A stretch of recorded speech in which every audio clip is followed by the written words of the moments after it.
right, are we actually? 6 figures I was only for. 6 figures I was only for. So much money I can't see the floor.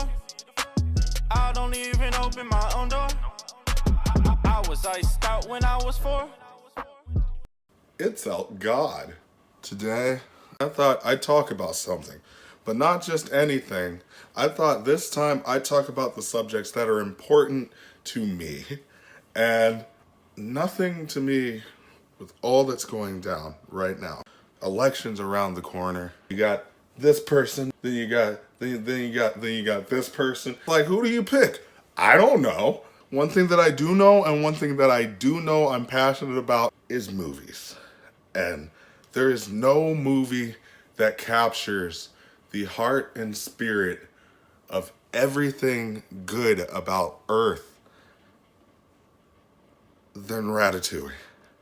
Ratatouille is easily like the best movie ever made of anything. It's like, yo, like anybody can do anything, Anybody can be a rat and also a chef at the same time. You want to do it, you do it, dude. It doesn't matter. Who cares about social norms? You want to, fling your little rat duties in the food while you cook because you're a rat and you don't know no fucking better?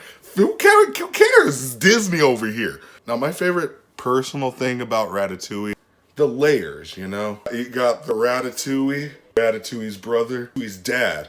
And the dad, he doesn't accept the Ratatouille's son because he's cooking. And, it's kind of like a little nod to the gay kids in the audience. Like, hey, if you feel like nobody gets you, this fucking Disney rat.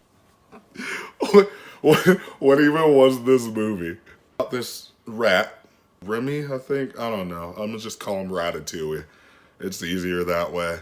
Ratatouille, he doesn't get along with his dad very well because he's a cook, and he's like, nope, you're not gonna be cooking while I'm watching you do things that exist because I don't want to see that. And so he's like, man, I just really wish I was in France cooking. And like, he lives in like, I don't know, somewhere in Europe, I guess. But anyway, because he wants to cook, he gets everybody caught and like risks everybody's life. So like everyone's running and like about to die from this lady shooting at him and stuff. He's like, oh no, I shouldn't have wanted to cook so bad because the cooking, it made my friends almost die. What was the budget? It was in the millions. So he ends up in a storm drain, and he's like, he falls asleep in the storm drain, I guess, or something, and then he wakes up and he's like, oh, I cast it off into underneath a grate, and this grate, I'm gonna climb out and I'm gonna look outside, and I'm in Paris now. All this time, I've been underneath Paris? Wow. And he's like, whoa, I've always wanted to live in Paris. See, the thing about Paris that a lot of people don't know is that their food is really good. And so the rat, he wants to move to Paris to get some of the good food and to cook the food and, definitely not defecate in the food that he cooks because he's a civilized rat. He washes his hands. He's on the spectrum, he's very high functioning, and we love him and we accept him. This guy, he's like, oh, I'm like a sous chef or something, and the guy who owns this place doesn't like me, so I'm just, mope.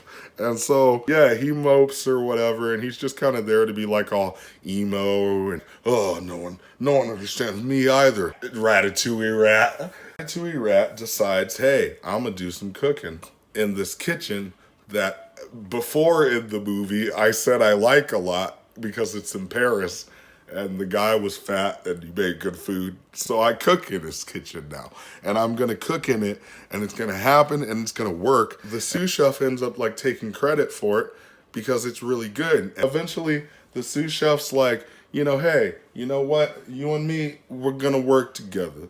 You do a little bit of the rat thing, I do a little bit of the human thing. You do your cooking, you don't poo-poo in the food, we all good. They're partners now, and he like tugs his hair and like controls him like a puppet, which, of course. They make this food, and he meets this girl, and at first he's like, so like, he's like fiending for the ass. Ratatouille though, he gets left out because he's so like feeling himself being a rock star with the Ratatouille rats cooking. And the Ratatouille rat's like, bro, don't take my credit, bro. Maybe I want to get some rat pussy. You over here taking all the fucking pussy and all the credit. Why you do this to me? They have like a falling out, and he's like, I'm gonna put you in a jar and murder you. He almost murders the Ratatouille rat. And it's like, no, don't murder the Ratatouille rat. But in the end, he decides, I'm gonna save the Ratatouille rat, actually. Ratatouille, the rat, he's like, oh, I'm gonna keep on cooking. I'm gonna keep on cooking with the guy. Because there's a food critic coming and he's gotta like my rat cooking. Otherwise, how's he gonna know that we are a successful business? They pretty much kidnap these two guys who are about to tell on them for having rats cook the food. And they store them in a fridge for like, I don't even know how long. I don't think we ever see in the movie them actually release the guys from the fridge. I think it's mentioned maybe, but like, you could have killed those guys, rats. Not cool.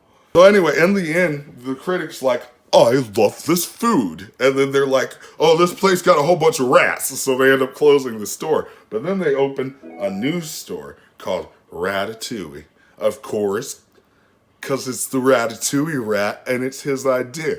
And so the critic comes back and he's like, oh, I want some food. And he's like, what do you want? Says the guy who owns it, who, is now definitely getting that ass he was feeding for. You go, you. Nerdy fucking dudes. Y'all do it in the movies. Y'all get it in the movies. I mean, in real life, not really, but